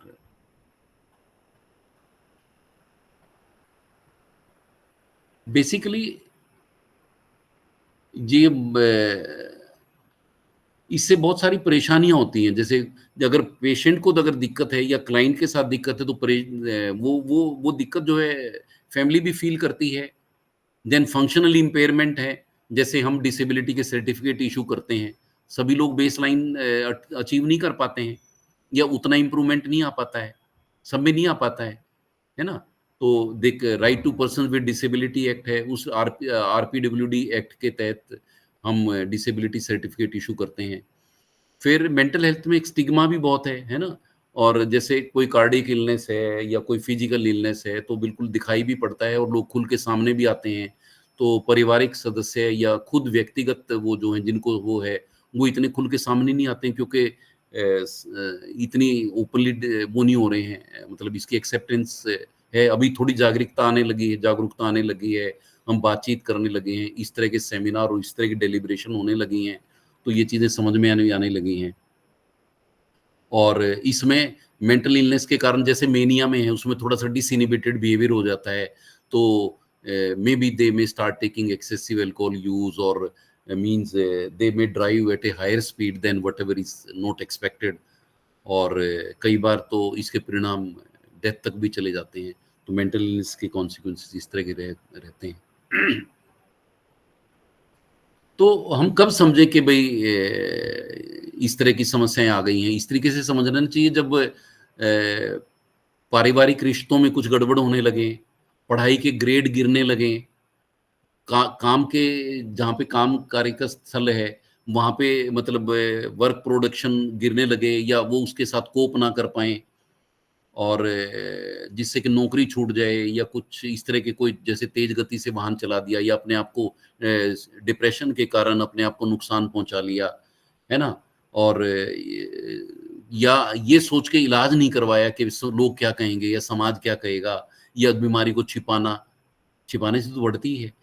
और ये जरूरी नहीं है कि भाई, कई बार क्या होता है कि साइकोलॉजिकल जो परेशानियां हैं वो फिजिकल रूप में ज्यादा मींस प्रेजेंटेबल हैं, तो फिजिकली इलाज हो रहे हैं, मानसिक जो स्वास्थ्य कर्मी हैं उन तक पहुंच ही नहीं पा रहे हैं, है ना।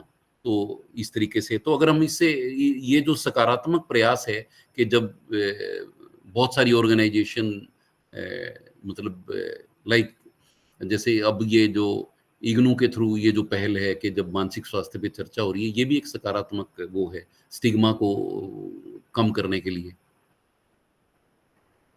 अब मैडम ने बता ही दिया था कि समय कम है, इतना ही रह गया है, तो अब ठीक कैसे रखें? ठीक रखने के लिए तो मैडम भी पहले बता रही थी कि करना क्या क्या है ना, और मैं भी उसी तरीके से बताऊंगा। तो हम हेडिंग ये रहेंगे, to connect, to give, take notice, keep learning, be active, है ना। तो बी एक्टिव का सीधा सा मतलब है कि जैसे किसी को तकलीफ है लेकिन वो डिसेबल्ड नहीं है, ये भी बहुत बड़ी बात है। जैसे मेरे को अच्छी तरह याद है, जब मैं एमबीबीएस में गया था तो वहां पे हमारा मेडिकल एग्जामिनेशन हुआ, तो मेरा पहले दिन बीपी ज्यादा था, और बाद में पता लगा मेरे दादाजी का भी बीपी ज्यादा था, मेरे फादर का भी है, मदर का भी है, और बहनों का भी है, जबकि वजन ज्यादा नहीं है। मैं रेगुलरली वॉक के लिए जाता हूँ, 5-6 किलोमीटर जरूर जाता हूँ, और मतलब संतुलित आहार करता हूँ, मतलब ज्यादा खाता नहीं हूँ, और कोई वो मतलब ठीक से रहने की कोशिश करता हूँ। तो फिजिकल एक्टिविटी जो है, फिजिकल एक्टिविटी से एक पार्टिकुलर, जैसे मुझे खुद मैं बता सकता हूँ कि जब मैं 4-5 किलोमीटर के बाद जाता हूँ, थोड़ा तेज चलता हूँ, तब उस टाइम लगता है यार आज बहुत अच्छा लगा है ना, आनंद आया, अच्छा लगा है ना, तसल्ली सी हो जाती है घूम के, वॉक करके। तो उस टाइम एंडोर्फिन रिलीज होते हैं फिजिकल एक्टिविटी से, है ना। तो फिजिकल एक्टिविटी जो मस्ट है, चाहे वो वॉक करें, चाहे वो साइकिल चलाएं, कोई गेम खेलें, डांस करें, या जो भी रुचिकर जो एक्टिविटी है, फिजिकल एक्टिविटी है, उससे आप बहुत बेहतर महसूस करते हैं, एंडोर्फिन रिलीज होते हैं। सिमिलरली अगर जैसे I hope that if you can see, इस मेरे कमरे में मतलब बहुत सारी धूप आती है, मतलब बिल्कुल कनॉट प्लेस का वो दिखाई पड़ता है सारा, है ना। और क्योंकि धूप आई होगी तो थोड़े बहुत पर्दे लगे हैं, लेकिन बहुत ही खुला है ये। और तो मतलब अगर सनलाइट अवेलेबल है तो वो जो है वो सेरोटोनिन एंड ऑल दैट, वो मूड एलिवेटेड रहता है ना। तो सर्दियों में sun is less available and all that, और या बादलों के दौरान, बारिशों के दौरान, तो कोशिश किए जाना चाहिए कि भाई मैक्सिमम प्रकाश मिले, और अगर जहाँ पे डायरेक्टली नहीं मिल सकता तो लाइट ठीक ठाक रखनी चाहिए जहाँ पे आप रहते हैं दिन में, और वो है ना। तो इससे भी सकारात्मकता और डिप्रेशन से लड़ने में या निजात पाने में सुविधा होती है। और तो प्रकाश में रहना है, सेरोटोनिन ठीक ठाक रहती है। और जो बेसिकली अगर हमारे प्लान अच्छे हैं और वो क्रियान्वित सकारात्मक रूप से हो रहे हैं, तो फिर डोपामिन और इस तरह के एक्टिवली वो जो पॉजिटिव हैं वो चीजें रिलीज हो रही हैं, which are producing the result, है ना। तो प्लान अच्छे बनाएं, क्रियान्वित करें, तो उससे इस तरह की बहुत सकारात्मक वो मिलती है। इसी तरीके से स्पर्श करने से, कडल करने से, और वो जैसे मान लीजिए कोई पेट है, उसको सहला दिया, आपस में मिले और आलिंगन किया, तो उससे उससे जो है ऑक्सीटोसिन रिलीज रहते हैं, तो मनोदशा काफी अच्छी रहती है। ये जैसे लगता है कि भाई किसी ने कुछ डॉगी पाल रखा है या इस तरीके से कुछ और वो कर रखे हैं, और है ना। तो इस तरह मतलब मेरे को अच्छी तरह याद है, गांव में तो वो खरा कर देते थे उस पे, बैल पे, गाय पे, या इस तरीके से, तो वो स्पर्श होता रहता था कि ऐसे हाथ फेरते थे, है ना। तो one should be active physically, है ना। देन अगर मान लीजिए अगर हम कुछ अच्छे कार्य करें, सेटिस्फेक्शन वाले काम करें, और जैसे since it is A IGNOU family, तो जब मैं 2005 में मैं यहाँ आया था, तो मुझे लगा कि बहुत से लोगों तक पहुँचने का जरिया मेंटल हेल्थ से बात करने की वो है। तो मैंने सोचा कि हम भी एक मेंटल हेल्थ से रिलेटेड प्रोग्राम बनाएंगे। तो I visited professor Vimla Meera Raghavan was there, और मैं इग्नू में मिला अलग अलग उनसे, और मिलजुल के फिर हम ये ultimately PG diploma in mental health, and there are so many students now. ये फैक्ट है ना। तो ये मन में था, तो क्रियान्वित हुआ, तो मुझे अच्छा लगता है कि ये कोर्स चल रहा है, इसमें इतने स्टूडेंट हैं, है ना। तो means you should do some act जो कि आपके मन मुताबिक हो, हैप्पीनेस लेके आए, लाइफ सेटिस्फेक्शन लेके आए, और जो आपका पर्पज है वो पूरा हो, है ना। तो उससे और बहुत छोटी छोटी बातें हैं कि आप किसी का धन्यवाद कर दें, कोई मिले तो स्माइल कर दें, जैसे हमने हाउ डू यू फील, किसी का हालचाल ही पूछ लें, कैसे हो, कोई परेशानी तो नहीं है ना। अपना टाइम, अगर आप टाइम दे सकते हैं तो वो दे दें। किसी कम्युनिटी में अगर कोई आपका दक्षता है, अगर वो बता पाए, तो it self is a life satisfaction है, आपको खुशी मिलती है। इस तरह के कार्य किए जाने चाहिए। और बेसिकली प्रेजेंट में हैं हम, है ना। तो ये जो अब है, ये आएगा नहीं, ये पास्ट में चला जाएगा। जो अब है वक्त, वो सबसे बढ़िया है। इसको ठीक से करें, है ना, कि कल करेंगे, परसों करेंगे, फिर बेहतर आएगा, नहीं आएगा। जो आज है वो बेस्ट है, तो अभी से जो कर लें वो बहुत बढ़िया है। इसी फीलिंग्स के साथ पॉजिटिव वो करें, और दैट वी शुड हैव और मेंटल वेलबींग वेल। खुद से अच्छा व्यवहार करें, दूसरों से अच्छा व्यवहार करें, सोसाइटी और ऑर्गेनाइजेशन में अच्छा व्यवहार करें, और जानने के उत्सुक रहें, है ना। अच्छी जगह घूमें, चीज़ों को जानें, उत्सुकता जारी रखें, कौतूहल बना रहे, है ना। और जो जो चीज़ें बदल रही हैं उन पे भी ध्यान रखें, मतलब जागृत रहें, और उन लम्हों को संजो के रखें, उनको उनको यादगार बनाने की कोशिश करें। और basically man is a social animal, जैसे हम बात कर रहे थे बीच में, सामाजिक प्राणी है ना। तो वो सोशल डिस्टेंस नहीं मेंटेन करना था, कोरोना में हम अटक गए थे, although it was a physical distance, है ना, उसका नाम सोशल डिस्टेंस रख दिया था। सोशली तो हम ज़्यादा जुड़े बल्कि दूसरे साधनों से। तो सामाजिकता है, हमें एक दूसरे से जुड़ना है, दोस्त बनाने हैं, अपने जो कार्यस्थल के जो कर्मी हैं उनके साथ सहयोग करना है ना। स्कूल में, कॉलेज में, वर्क प्लेस पे, घर पे हम सबसे मिलजुल के रहें, बातचीत का संवाद जारी रखें, उनसे मिलते जुलते रहें, है ना। और आजकल तो मतलब पता नहीं, अब थोड़ा सा चेंज हो गया है, नहीं तो गांव में ऐसे ही चले जाते थे किसी के यहाँ पे, ठीक है, लेजर टाइम था, वो कोई पर्पज नहीं होता था, वो पूछते थे कैसे आया, नहीं को वैसे ही आ गया, कैसे भाई, बस हालचाल पूछने आ गया तुम्हारा। आजकल कहाँ हो रहा है हमारे पास ऐसे, पहले पूछेंगे फलाने दिन फ्री हो के नहीं हो, कुछ दिन वो तो नहीं करना है, ये नहीं करना है। तो वो जो लेजर टाइम है जिसमें कोई एजेंडा नहीं है, वो तो लगभग खत्म ही हो गया ना हमारा, बगैर वो पर्पज ही नहीं है। पहले दोस्तों से मिलते थे, किसी के घर चले जाते थे, कोई एजेंडा नहीं है, कोई पर्पज नहीं है, कैसे आए, कि वैसे ही आगे, क्यों आ नहीं सकते क्या, और बड़े हक से आते थे, बड़े हक से मिलते थे। तो that connect should be there, है ना, वो हक वाला, सो दैट इज कनेक्ट। इसी तरीके से हम कभी भी विद्यार्थी बनना ना छोड़ें, daily when I am learning, so हमारे तो मैं तो अपने पेशेंट से, अपने कुलीग से, अपने स्टूडेंट से बहुत सीखा है ना। तो स्टूडेंट हम हमेशा बने रहें, जिज्ञासु रहें, जानने की इच्छा रहे, है ना। और पता नहीं क्या क्या नई डेवलपमेंट हो रही हैं, उससे हमारे को हमारे जीवन में इस तरीके से हमारे जीव और संबंधों में सकारात्मकता आती रहती है। तो ट्राई समथिंग न्यू, है ना।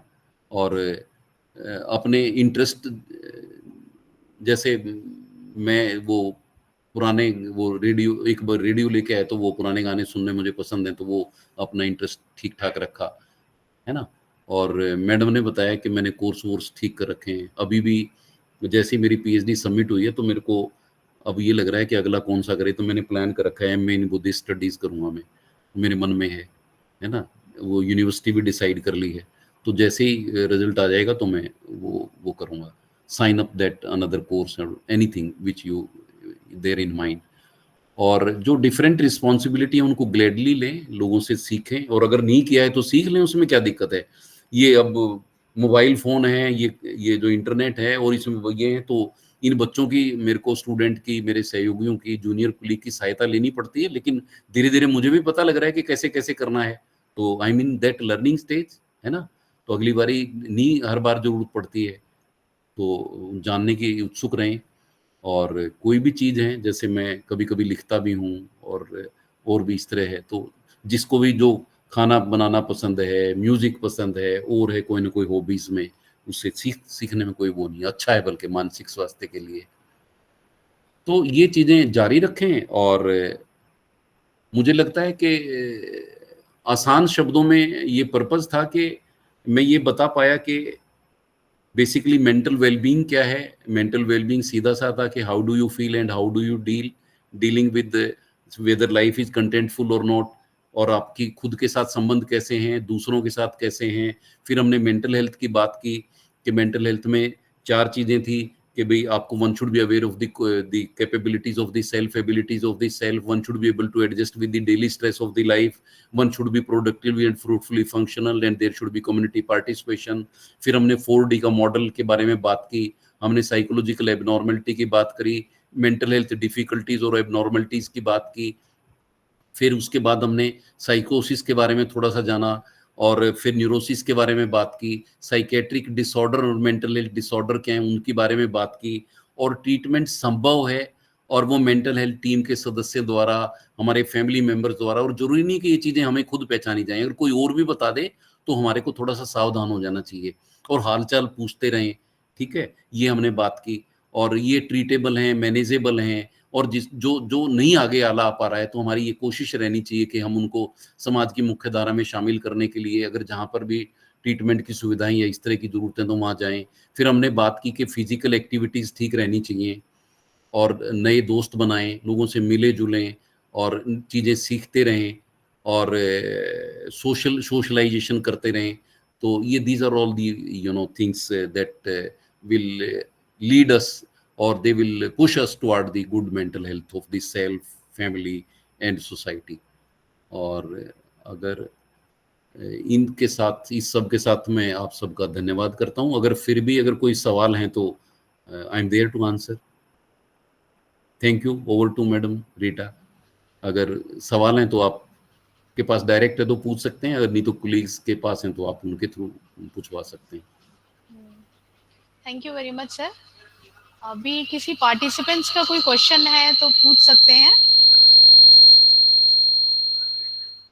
Any questions? मैं ही पूछ लेती हूँ। नमस्कार सर। नमस्कार मैडम, नमस्कार। मैं ये जानना चाहती हूँ सर कि जो भी, जैसे आपका पूरा लेक्चर मेंटल हेल्थ पे था, और आपने मेंटल हेल्थ के बारे में बहुत अच्छी जानकारी दी, पर सर अगर कोई स्वस्थ व्यक्ति है, वो कैसे जाने, अगर कभी ऐसा लगता है उसको मेंटल इश्यूज आ रहे हैं, और उसको पता कैसे चलेगा कि वो मेंटल हेल्थ से जूझ रहा है?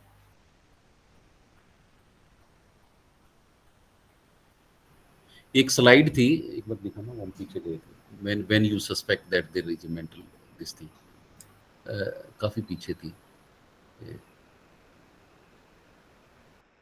इसके बाद है और पीछे और आगे आगे आगे आगे और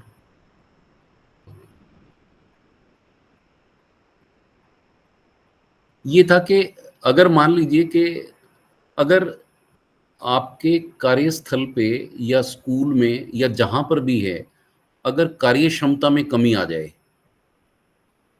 है ना, संबंधों में गिरावट आने लगे, है ना, और चीजें वैसे नहीं कर पाए, जब आप खुद से ऐसा फील करना शुरू करें कि चीजें ठीक नहीं हो पा रही हैं, ठीक है, आप उन चीजों से कोप नहीं कर पा रहे हैं। जैसे मान लीजिए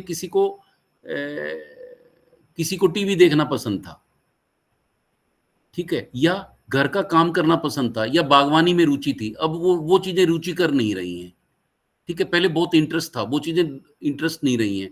जो काम आप पहले भाग भाग के खुशी और उमंग के साथ कर लेते थे, वो अब काम जो है बोझ लगने लग गए हैं, वो नहीं हो पा रहे हैं, है ना। आपको फील हो रहा है कि देखो मतलब मैं इतनी अच्छी वो करती थी सारी चीजें या कर रहा था, और मुझसे नहीं हो पा रहा है, तो आपको खुद फील होता है कि मैं अच्छा नहीं कर पा रहा हूँ, कुछ गड़बड़ आ गई है। इसी तरीके से अगर कार्य क्षमता घटने लगे और आपकी कैपेसिटीज में थोड़ा सा बदलाव आने लगे, मन वैसा ना रहे जैसा पहले रहता था, या फिर आपको टोकना शुरू कर दें, या काम में गिरावट आने लगे, आपके संबंधों में गिरावट आने लगे, झगड़ा होने लग जाए, या लोग आपको टोकने लग जाएं, ठीक है ना, तो ये बेसिकली आपका एक इशारा है, जैसे आप खुद से ही संतुष्ट ना हो, है ना, कि यार वैसा नहीं है, पता नहीं कुछ हो गया है और मैं पहले जैसा महसूस नहीं कर रहा हूँ, असंतुष्ट महसूस करने लगे, है ना, और संतोषजनक महसूस ना करें, ठीक है, आप डिस्ट्रेस रहने लगे। जैसे मैंने बताया था कि एक लेवल तक तो स्ट्रेस ठीक है, लेकिन उस स्ट्रेस के कारण आपके मोटा सा मुद्दा ये है मैडम कि जब आपकी जिंदगी में खलल पड़ने लग जाए, आपके व्यक्तिगत जीवन में खलल पड़ने लगे, तो ये बेसिकली समझ में आना चाहिए कि कुछ चीजें तो हैं जो कि परेशानी वाली हो गई हैं, और अगर आप खुद से नहीं समझ पा रहे हैं जिसको भी ये खलल वो हो रहा है, तो अपने किसी परिवार के सदस्य के साथ, किसी घनिष्ठ मित्र के साथ, या किसी कार्य सहयोगी के साथ डिस्कस करें। अगर वो कोई समाधान नहीं दे पाते हैं, तब आप मानसिक स्वास्थ्य कर्मी की सहायता जरूर लें, पूछ लें, क्योंकि बहुत सारी ऐसी बातें हैं जो कि हमें लगता है कि तो नॉर्मली होता रहता है ना। तो ये these are the the symptoms के जिससे पता लग सकता है कि कुछ हो गया है। I hope I was able to answer that. Sir आज के टाइम में कोई किसी के बारे में इतना जानता ही नहीं कि वो बता सके, that is also a problem. नहीं, मैंने ये कहा था कि how do you feel and how do you deal, अब ये जानता नहीं है, ये तो बेसिकली हमारे में थोड़ी थोड़ी वो आई है ना, अदरवाइज क्यों ना जाने। अगर आप 30 साल एक दफ्तर में एक वहीं पे काम कर रहे हैं, जैसे मेरे को 20 साल हो गए लेडी हार्डी में काम करते हुए, है ना, और नॉर्मली ट्रांसफर नहीं हो रही हैं, या मतलब किसी की भी हो रही है तो बहुत फ्रीक्वेंटली नहीं हो रही होंगी, तो आप क्यों नहीं जानेंगे किसी को। जब आपने बोलना शुरू कर दिया था, समझना शुरू कर दिया था चीजों को, तो लोग क्यों नहीं समझ में आएंगे। Man is a social animal, है ना। तो बेसिकली ऐसा नहीं है, मान लीजिए किसी के कपड़े गंदे हैं, वो कंगी वंगी साफ नहीं करके आ रहे हैं, मतलब ठीक नहीं है, पहनावा ठीक नहीं है, थके हुए महसूस कर रहे हैं, बातचीत करने में ढीलापन आ गया है, उतने चुस्त नहीं रह गए हैं, तो ये समझ में नहीं आता है कि कुछ तो गड़बड़ है, ये तो ओबियस है।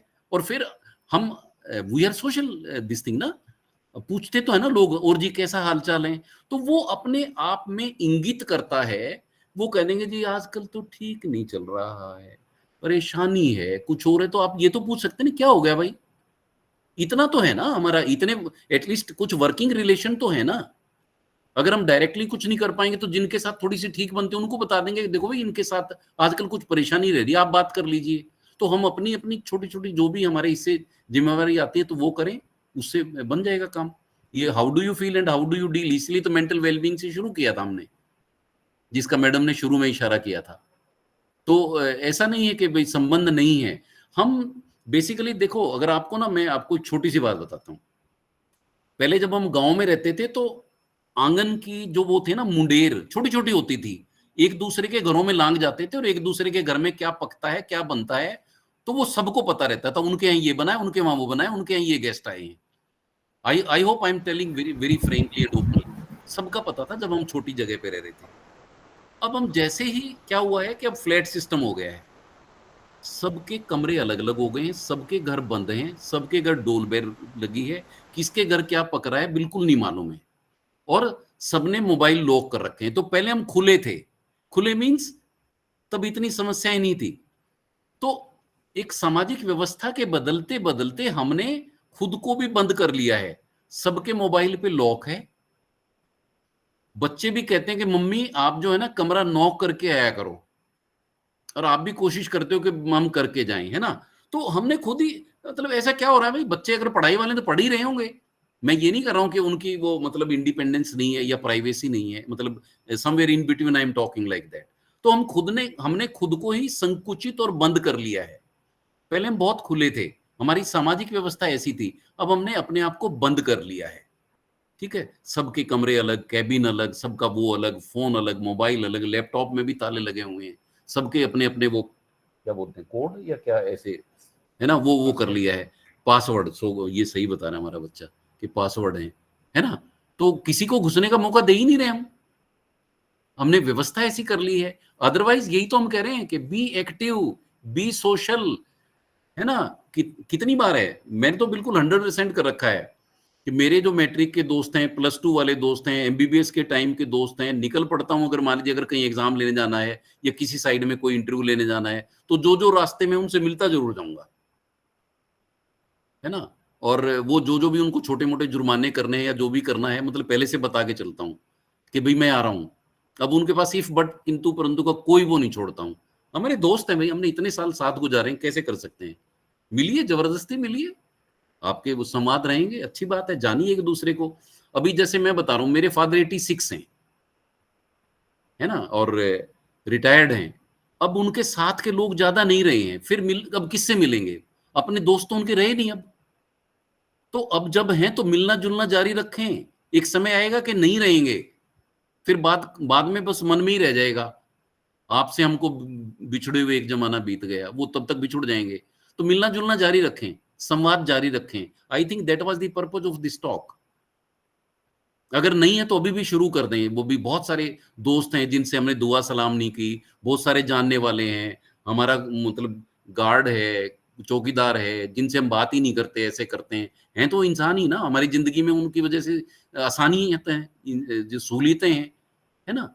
हालचाल पूछ लें, उनकी नमस्ते ले लें, उनका हालचाल पूछ लें, कभी कभी इकट्ठे वो बात कर लें, दोस्तों से पूछ लें, उनके घर चले जाएं, थोड़ा सा पूछ के ही चले जाएं। चलो आजकल ये इस तरह के ज्यादा बढ़ गए हैं कि पूछ के जाना और जाना, हम तो बीच सी का रखते हैं। मेरा तो मध्यम मग्गा है, मध्यम मार्ग है।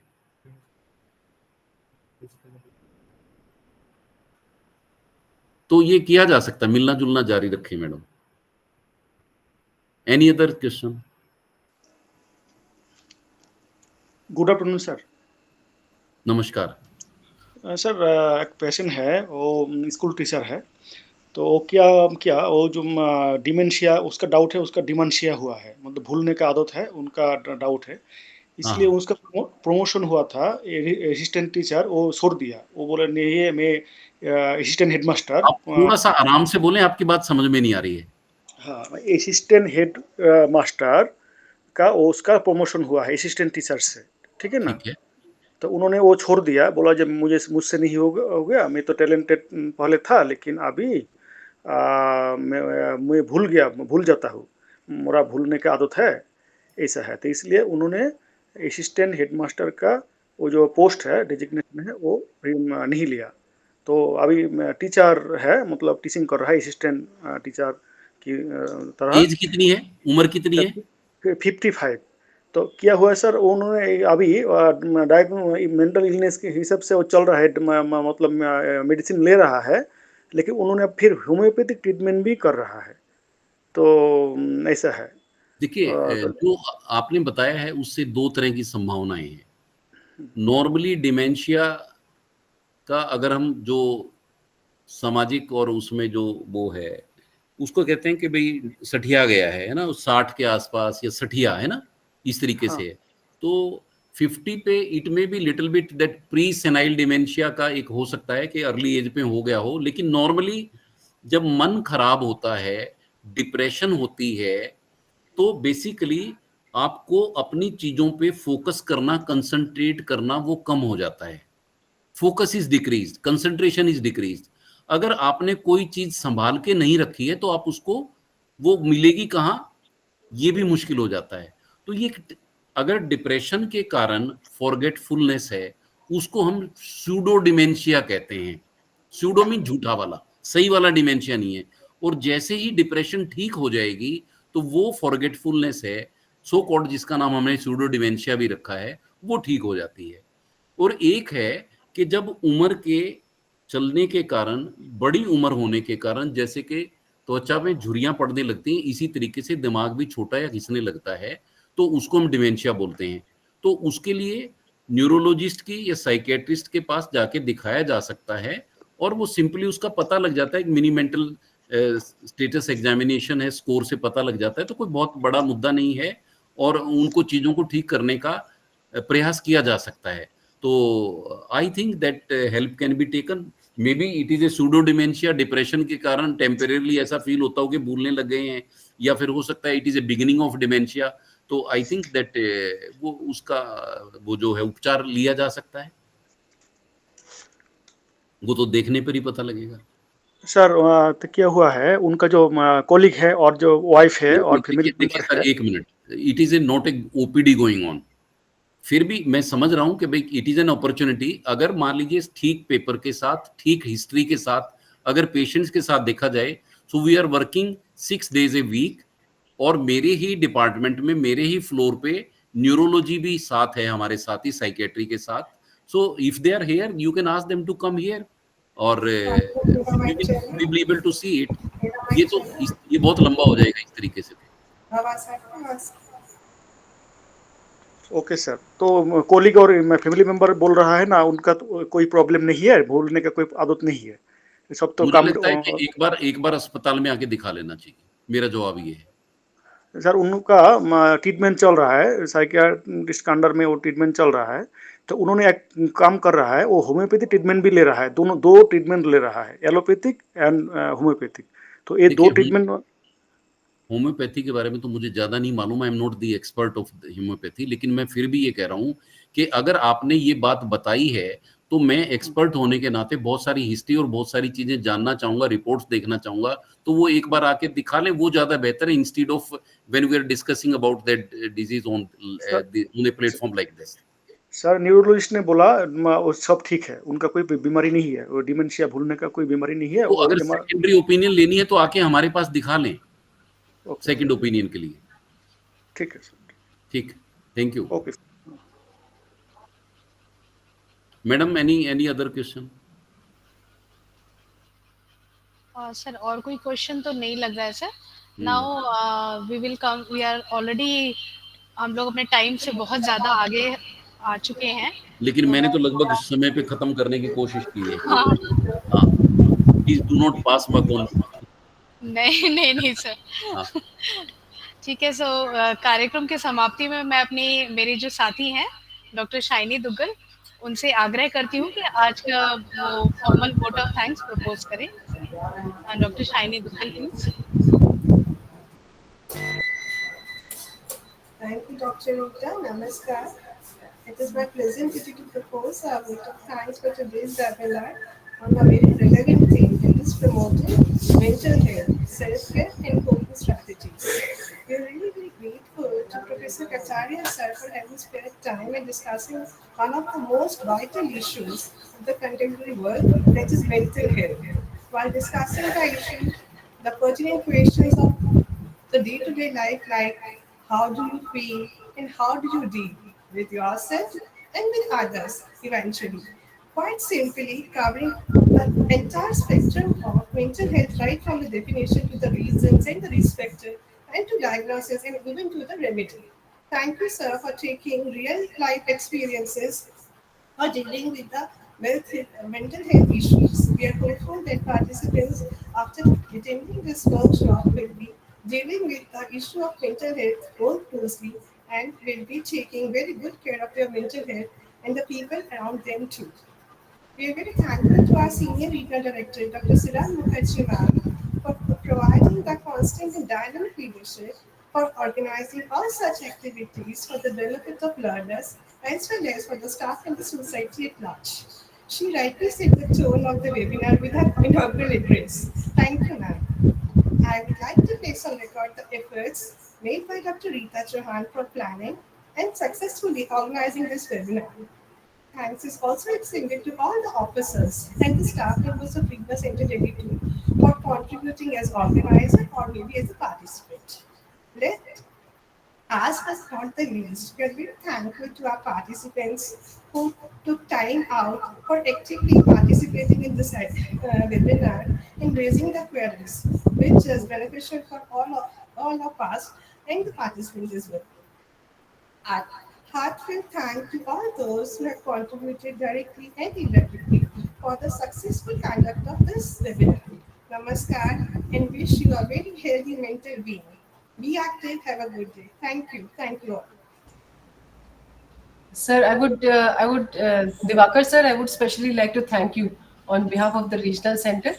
And this was, in fact, I am meeting you, although virtually, for the first time.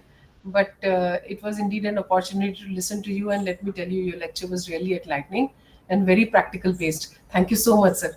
We consider it our proud privilege today to have listened to you. Thank you so much, sir. Thank you. Thank you all. Thank you, sir. Now we'll end the session. Thank you. Thank you.